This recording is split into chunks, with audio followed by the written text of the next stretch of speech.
Hello and welcome to Varnya academy. पिछले session में जिस टॉपिक को हम लोगों ने डिस्कस किया था वो टॉपिक था हमारा ओम्स लॉ एंड रेसिस्टेंस। क्या था? Ohm's law and resistance. इस सेशन में हम लोग इसी दो टॉपिक पे क्या करने वाले हैं, कुछ न्यूमेरिकल सोल्व करने वाले हैं।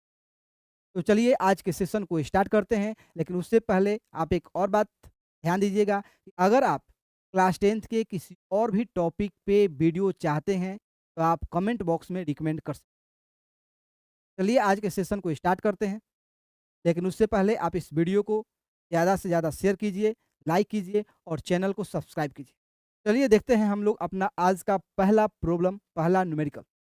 हर बार की तरह इस बार भी हम आपको बता देना चाहते हैं, जब भी आपके पास कोई प्रॉब्लम आए, कोई भी न्यूमेरिकल आए, सबसे पहले आप उस न्यूमेरिकल को अच्छा से, बहुत ही अच्छा से पढ़िए, तब तक जब तक कि वो अच्छा से समझ में नहीं आए। अगर आप एक बार प्रॉब्लम समझ जाएँगे कि प्रॉब्लम क्या है, आपका प्रॉब्लम का सॉल्यूशन 20 टू 80% वहीं पे सोल्व हो जाएगा, क्योंकि एडिशन, सब्ट्रैक्शन, मल्टीप्लिकेशन तो आप सबको आता है। ठीक, प्रॉब्लम कहाँ है? क्वेश्चन को समझने में। चलिए देखते हैं कैसे सोल्व करना है प्रॉब्लम को। क्वेश्चन बोल रहा है कि how much work is done in moving a charge of 2 coulomb across 2 point having a potential difference of 12 volt. नहीं समझ में आया? एक बार और पढ़िए। क्या बोल रहा है कि how much work is done, यानी कितना काम किया गया 2 कूलम्ब चार्ज को पॉइंट ए से पॉइंट बी तक मूव कराने में। 2 पॉइंट, मान लीजिए कि हमारे पास 2 पॉइंट है, पॉइंट ए और पॉइंट ए और पॉइंट बी। मान लीजिए कि 2 कूलम्ब चार्ज अभी पॉइंट ए पे है। कहाँ पे है? पॉइंट ए पे है। हम लोग क्या किए, 2 कूलम्ब चार्ज को पॉइंट बी पे ला दिए। तो क्या हम लोगों ने कुछ काम किया? अब आप बताइए कि ये 2 कूलम्ब चार्ज यहाँ से वहाँ कैसे गया? हम लोग तो नहीं ले गए। तो यहाँ से वहाँ ले जाने में कौन रिस्पॉन्सिबल है? वो है पोटेंशियल डिफरेंस, जो यहाँ पे कितना है? 12 वोल्ट है।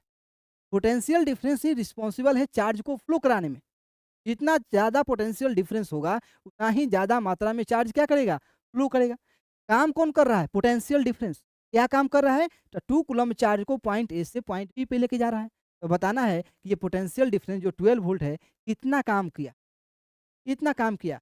पोटेंशियल डिफरेंस इक्वल टू क्या होता है? Potential difference equal to work done, sorry, work done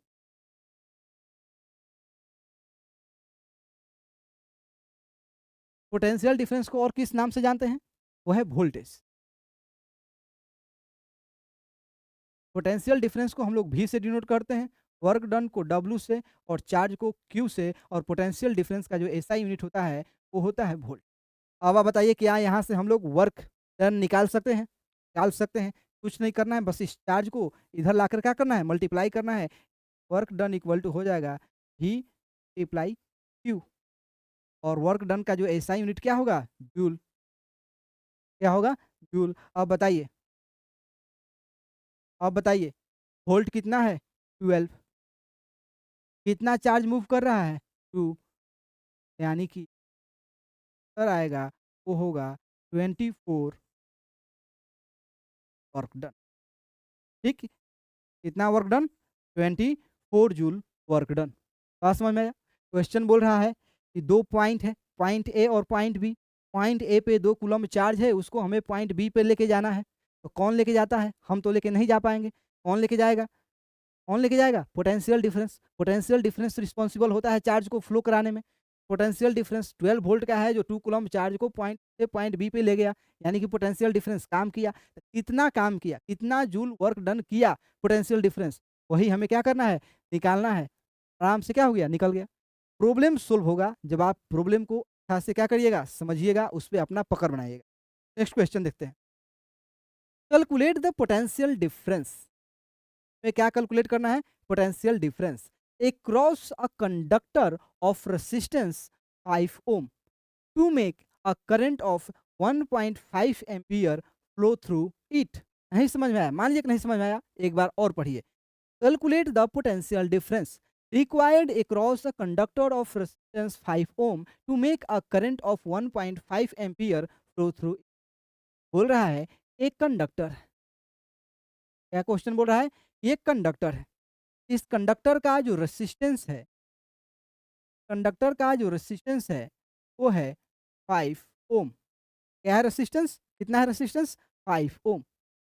अब बता रहा है कि इस कंडक्टर से हमें 1.5 एम्पियर करंट फ्लो कराने में, ठीक, कितना करंट, 1.5 एम्पियर करंट फ्लो कराने में कितना पोटेंशियल डिफरेंस का जरूरत है। आप समझ रहे हैं, कितना वोल्ट पोटेंशियल डिफरेंस का जरूरत है। करंट को कौन फ्लो कराता है, फ्लो ऑफ चार्ज क्या होता है, करंट होता है। चार्ज कैसे फ्लो कराता है, करता है पोटेंशियल डिफरेंस के कारण। पोटेंशियल डिफरेंस के कारण ही क्या होता है, चार्ज फ्लो करता है। तो इस पॉइंट से मान लीजिए कि इस पॉइंट से पॉइंट के बीच में कुछ पोटेंशियल डिफरेंस रहेगा, तभी तो 1.5 एम्पियर करंट फ्लो करेगा। अब वही बताना है कि ये पॉइंट ए से पॉइंट बी के बीच में कितना पोटेंशियल डिफरेंस है, कितना पोटेंशियल डिफरेंस है। तो हम लोगों ने ओम्स लॉ के हेल्प से क्या निकाला था, जो पोटेंशियल डिफरेंस होता है वो डायरेक्टली प्रोपोर्शनल है इलेक्ट्रिक करंट का। यानी कि जितना ज़्यादा पोटेंशियल डिफरेंस होगा उतना ही ज़्यादा इलेक्ट्रिक करंट होगा। क्या होगा, जितना ही ज़्यादा पोटेंशियल डिफरेंस होगा उतना ही ज़्यादा इलेक्ट्रिक करंट होगा, और जितना कम पोटेंशियल डिफरेंस होगा उतना ही कम इलेक्ट्रिक करंट होगा। ठीक, अब इसके बाद हमें क्या मिला था result, V equal to R I. R क्या था, कांस्टेंट था, क्या है, रेसिस्टेंस। अब बताइए, एकदम सामने फॉर्मूला है, बस आपको पुट करना है और मल्टीप्लाई कर देना है। यानी कि V इक्वल टू आर, यानी कि 5 ओम मल्टीप्लाई 1.5 एम्पियर, यानी कि V इक्वल आ गया 7.5। ठीक, पोटेंशियल डिफरेंस का ऐसा यूनिट क्या होता है। कोई प्रॉब्लम है, बहुत ही आसान क्वेश्चन है, लेकिन कब, जब आप क्वेश्चन को अच्छा से पढ़ के समझिएगा तब। चलिए नेक्स्ट क्वेश्चन पे आते हैं। नेक्स्ट क्वेश्चन क्या है, इसको और अच्छा से समझिएगा। A torch bulb when cooled has resist has 1 ohm resistance. It draw a current of 0.3 ampere when flowing from a source of 3 volt. Calculate the resistance of bulb when glowing and explain the reason for the difference in resistance. समझ में आया, नहीं, फिर से। A torch bulb when cold, एक torch bulb है जब वो कोल्ड के स्थिति में है, किस स्थिति में, कोल्ड के स्थिति में। मान लीजिए कि ये टॉर्च बल्ब, ये है टॉर्च, और इस टॉर्च में किसी भी तरह का सोर्स नहीं है, यानी कि बैटरी नहीं है, तो बल्ब क्या है, कोल्ड रहेगा, यानी कि ग्लो नहीं करेगा। अब हम लोगों ने क्या किया, इसी टॉर्च को, इसी टॉर्च में हम लोग 3 वोल्ट के बैटरी लगाते हैं। कितना वोल्ट के बैटरी, 3 वोल्ट के बैटरी लगाते हैं। जब हम लोग 3 वोल्ट के बैटरी लगाते हैं तो यहाँ से 0.3, यहाँ से 0.3 एम्पियर करंट फ्लो होता है। ध्यान दीजिएगा, हम लोग क्या करते हैं, इस टॉर्च में, ऊपर वाला टॉर्च में बैटरी नहीं लगा हुआ है, कोई सोर्स नहीं है, जिसके कारण बल्ब क्या है, कोल्ड है। अब हम लोगों ने क्या किया, इसमें 3 वोल्ट का बैटरी लगाया। 3 वोल्ट के बैटरी लगाने से 0.3 एम्पियर करंट फ्लो होने लगा। जब करंट फ्लो होने लगा तो ये बल्ब, ये टॉर्च क्या करने लगा, ग्लो करने लगा। ये टॉर्च ग्लो करने लगा। जब टॉर्च ग्लो करता है या कोई भी बल्ब ग्लो करता है, यानी कि जब उसका स्विच ऑन करते हैं, क्या वो बल्ब हॉट होता है, गर्म होता है, उसका टेम्परेचर इंक्रीज होता है। और हम लोगों ने क्या पढ़ा, जैसे जैसे टेम्परेचर इंक्रीज होगा वैसे वैसे रेसिस्टेंस भी क्या होता है, इंक्रीज होता है। दोनों डायरेक्टली प्रोपोर्शनल है। Temperature increase, resistance increase, temperature decrease, resistance decrease. किसके हेल्प से, ओम्स लॉ के हेल्प से। ओम्स लॉ के हेल्प से यही तो हमें जाना था। ओम्स लॉ क्या होता है, ओम्स लॉ बोलता है कि किसी कंडक्टर में एट अ कांस्टेंट टेम्परेचर जो पोटेंशियल डिफरेंस होता है वो डायरेक्टली प्रोपोर्शनल होता है इलेक्ट्रिक करंट का। इसीलिए ओम्स ने क्या किया था कि कंडक्टर का जो टेम्परेचर था वो कांस्टेंट रखा था। क्योंकि टेम्परेचर कांस्टेंट नहीं रहेगा, टेम्परेचर इंक्रीज होगा, डिक्रीज होगा, तो उसका रेसिस्टेंस भी इंक्रीज करेगा और डिक्रीज करेगा। ठीक, तो हमें क्या फॉर्मूला मिला था, V equal to R I. तो क्या हम लोग यहाँ से रेसिस्टेंस निकाल सकते हैं, R equal to E by I. सारा वैल्यू दिया हुआ है, सारा वैल्यू दिया हुआ है।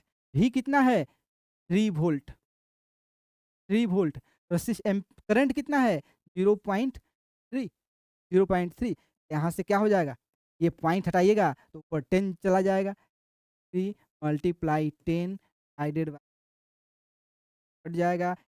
आर का जो वैल्यू आएगा वो होगा 10, 10 क्या हुआ 10 ओम। अब देखिए रेसिस्टेंस वैरी किया कि नहीं किया, जब ये स्विच ऑफ था कोई सोर्स नहीं, यहाँ पे रेसिस्टेंस था 1 ओम। जैसे ही टेम्परेचर इंक्रीज हुआ, बल्ब ग्लो करना स्टार्ट किया, तो टेम्परेचर बढ़ के क्या हुआ, टेम्परेचर बढ़ गया तो रेसिस्टेंस भी क्या हो गया, बढ़ गया, 10 टाइम्स बढ़ गया, 10 ओम हो गया। क्यों हुआ इसका रीजन भी बताना है। ठीक, क्या करना है, explain the reason for the difference in resistance. Resistance में डिफरेंस क्यों आया, क्योंकि टेम्परेचर इंक्रीज हुआ। जब टेम्परेचर इंक्रीज होता है तो रेसिस्टेंस भी इंक्रीज होता है, जब टेम्परेचर डिक्रीज होता है तो रेसिस्टेंस भी डिक्रीज होता है। कोई प्रॉब्लम। नेक्स्ट क्वेश्चन, प्रॉब्लम को बार बार पढ़िए, न्यूमेरिकल बार बार पढ़ेंगे, आपका आंसर भी सही होगा, 100% सही होगा। कुछ नहीं है, बहुत ही आसान है। प्रॉब्लम होगा जब आप क्वेश्चन को अच्छा से पढ़ेंगे नहीं और अच्छा से समझेंगे नहीं। आते हैं नेक्स्ट क्वेश्चन पे। How much current will an electric bulb draw from a 220 volt source if resistance of the bulb of filament is 1200 ओम। पहला क्वेश्चन है, पहला क्वेश्चन को दो पार्ट में इसको डिवाइड कर देते हैं। यहाँ पे ए का सोल्यूशन होगा, यहाँ पे बी का। ठीक, बोल रहा है कि how much electric current will an electric bulb draw from a 20 volt source if the resistance of the bulb of filament 1200 ओम। एक बल्ब है, बल्ब का फिलामेंट है, कैसा होता है, ऐसा होता है।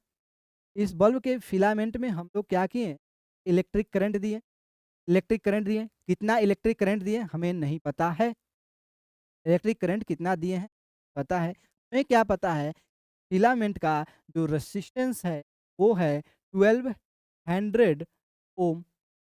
कितना रेसिस्टेंस है 1200 ओम। और जब हम लोगों ने क्या किया, पोटेंशियल डिफरेंस अप्लाई किया, क्योंकि पोटेंशियल डिफरेंस अप्लाई कीजिएगा तभी तो करंट फ्लो करेगा, तभी तो करंट जनरेट होगा। अब यहाँ पे जो पोटेंशियल डिफरेंस अप्लाई करते हैं वो होता है 220 वोल्ट का। क्या होता है 220 वोल्ट का। अब बताना है कि जब एक फिलामेंट जिसका रेसिस्टेंस 1200 है, वहाँ पे हम लोग 220 वोल्ट क्या करते हैं, सोर्स देते हैं, यानी कि वोल्टेज देते हैं, तो कितना करंट जनरेट होगा, कितना करंट इसके थ्रू फ्लो होगा, कुछ नहीं है। V equal to R I, I निकालिएगा, V equal to I equal to हो जाएगा, आई निकालिएगा तो V डिवाइडेड बाई आर हो जाएगा, यही होगा। ठीक, V equal to R I, तो आई का वैल्यू क्या हो जाएगा V बाई आर। V कितना दिया है, वोल्ट दिया है 220, वोल्ट कितना दिया है 220, और रेसिस्टेंस कितना दिया है 1200, कितना दिया है 1200। अब आप इसे क्या करें, घटा दें, 11, ये आएगा 6। यहाँ पे जो आपका आंसर आएगा 0.1833 बढ़ता जाएगा। ठीक, यानी कि आप केवल 1.8 भी लिख सकते हैं, कुछ नहीं है। ठीक ना, प्रॉब्लम को आप अच्छा से पढ़ेंगे, अच्छा से आसानी से क्या होगा, सॉल्यूशन आएगा आपके। नेक्स्ट वही क्वेश्चन है, आप लोग को बनाना है। अब क्वेश्चन क्या बोला है कि how much electric current will an electric heater draw from 220 volt if the resistance of the heater coil is 100 ओम। अब रेसिस्टेंस कॉइल है, उस रेसिस्टेंस कॉइल में जो अब एक हीटर कॉइल है, उस हीटर कॉइल का जो रेसिस्टेंस है वो है 100 ओम। अब वहाँ पे हम लोग 220 वोल्ट का पोटेंशियल डिफरेंस अप्लाई करते हैं, पोटेंशियल डिफरेंस अप्लाई करते हैं, बताना है कि कितना इलेक्ट्रिक करंट जनरेट होगा, निकल जाएगा। यही फार्मूला होगा, V equal to R I. R दिया हुआ है 100 ओम, आई दिया हुआ है नहीं दिया हुआ है, V दिया हुआ है 220 वोल्ट। ठीक, आई इक्वल टू क्या मिला हमें, V बाई आर। V कितना दिया है 220, और यहाँ पे क्या दिया है, रेजिस्टेंस दिया है 100, रेजिस्टेंस दिया है 1, आई का जो यहाँ से वैल्यू आएगा निकल 2 एम्पी, क्या आएगा 2.2 एम्पियर। यहाँ पे 0.23 नहीं है। आराम से सोल्व होगा जब आप इसे इसे अच्छे से पढ़ेंगे, आराम से सोल्व होगा। नेक्स्ट क्वेश्चन क्या है? Potential difference between the terminal of an electric heater is 60 volt. एक इलेक्ट्रिक हीटर के जो टर्मिनल है, दोनों टर्मिनल के बीच का जो पोटेंशियल डिफरेंस है वो है 60 volt. When it draw a current और पेयर फ्रॉम द सोर्स। एक सोर्स कितना है 60 वोल्ट, कितना करंट जनरेट हो रहा है 4 pair. What will the what current will the heater draw if the potential difference is increased to 120 volt? सबसे पहले हम यही जानते हैं कि पोटेंशियल डिफरेंस और इलेक्ट्रिक करंट किसी भी कंडक्टर में डायरेक्टली प्रोपोर्शनल होता है। यानी कि आप इलेक्ट्रिक करंट बढ़ाइएगा, पोटेंशियल डिफरेंस बढ़ाइएगा तो इलेक्ट्रिक करंट भी क्या होगा, इंक्रीज होगा। या जब आप पोटेंशियल डिफरेंस बढ़ाइएगा तो इलेक्ट्रिक करंट भी क्या होगा, इंक्रीज होगा। यानी कि भी है जो डायरेक्टली प्रोपोर्शनल है इलेक्ट्रिक करंट का, भी है जो डायरेक्टली प्रोपोर्शनल है इलेक्ट्रिक करंट का। यानी कि जब आप यहाँ पे भी को दुगना करते हैं, ध्यान दीजिएगा, ठीक, जब आप यहाँ भी को दुगना करते हैं तो आई भी ऑटोमेटिकली क्या हो जाएगा, डबल हो जाएगा। ठीक, अगर भी को ट्रिपल करते हैं तो आई भी ऑटोमेटिकली क्या हो जाएगा, ट्रिपल हो जाएगा। आई भी ऑटोमेटिकली क्या हो जाएगा, ट्रिपल हो जाएगा। अब बताइए, कंडक्टर सेम है, यहाँ पे 60 वोल्ट एम्पियर पोटेंशियल डिफरेंस है और यहाँ पे 120। क्या पोटेंशियल डिफरेंस डबल हुआ कि नहीं हुआ? यहाँ पे पोटेंशियल डिफरेंस डबल हुआ कि नहीं हुआ?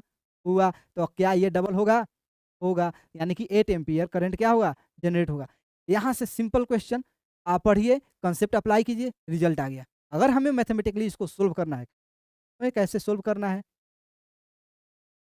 एक हीटर है, हीटर के दो टर्मिनल के बीच का जो पोटेंशियल डिफरेंस दिया है 60 वोल्ट और इलेक्ट्रिक करंट कहाँ कितना पास हो रहा है, 4 वोल्ट।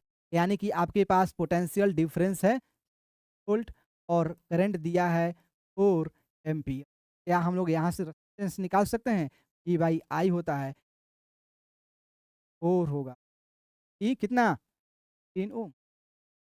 अब यहाँ से रेजिस्टेंस निकल गया। अब क्या बताना है, what current will the heater draw. अब उस हीटर से कितना करंट फ्लो होगा जब पोटेंशियल डिफरेंस को क्या कर दिया जाएगा, 120 वोल्ट किया जाएगा। यानी कि अब हमारे पास क्या मिला, ही मिला 120 वोल्ट, रेसिस्टेंस मिल गया 15 ओम। रेसिस्टेंस कितना मिला, 15 ओम। क्या हम आई का वैल्यू निकाल सकते हैं? ए डिवाइडेड बाई आर। ए दिया है 1, आर दिया है, आइए आएगा कटाने, क्या होगा, कितना बार से, 3 से या 5 से कटाते हैं, 5 3 या 15, 5 से कटाइएगा 24, 24 यहाँ हो जाएगा 8, पास होगा।